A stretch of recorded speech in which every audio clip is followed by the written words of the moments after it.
City of Columbia is rolling out a new safety campaign to try and curb the number of fights on public buses. This week, city staff began putting up posters for a new Ride with Respect campaign. Our ABC 17's Mitchell Kaminsky joins us live in studio tonight after speaking with bus riders today. Mitch, Public Works says this campaign was spearheaded by bus drivers.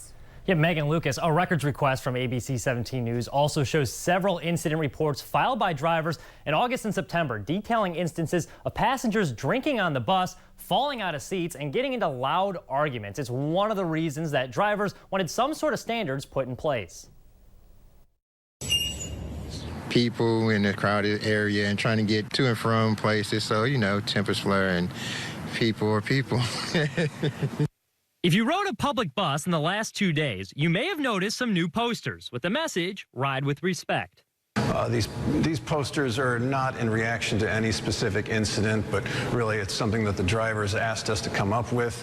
They just wanted to set standards for the passengers and for the riders. We aren't as civil as we should be with each other, and hopefully just that might just be enough, just to show that they actually acknowledge the fact that there has been a little bit of inconvenience and uncomfortability on the bus. Over the summer, multiple drivers expressed concerns over passenger conduct after we reported on a fight on the bus. City spokesman John Ogan says that the goal of the new Ride with Respect campaign is to increase safety and make public transit a more welcoming space. But riders remain skeptical if the campaign will make an impact. Because sometimes people do need to be reminded of the table manners, and if people are going to follow them, they're going to follow them. If not, you already know what's going to happen.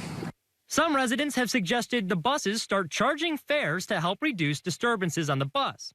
But Lorenz Carter, who's been using public transportation 3 times a week during his 30-plus years in Columbia, believes that charging fares would do more harm than good. I think charging fare for the bus is probably the worst thing we could probably do, given that we have a very large homeless rate out here right now, and our job prospects are very low. I think it would probably be a very negative thing for us. A GoComo study completed in September recommended splitting the current safety and training supervisor role into 2 separate positions, and that puts a greater emphasis on safety. While safety concerns have been a big issue, one of the biggest complaints among passengers has been the reduction of bus routes in recent years. Mitchell, thank you. The city says routes were reduced due to a driver shortage, and it won't be restoring the routes to pre-August 2023 service levels until they have enough drivers.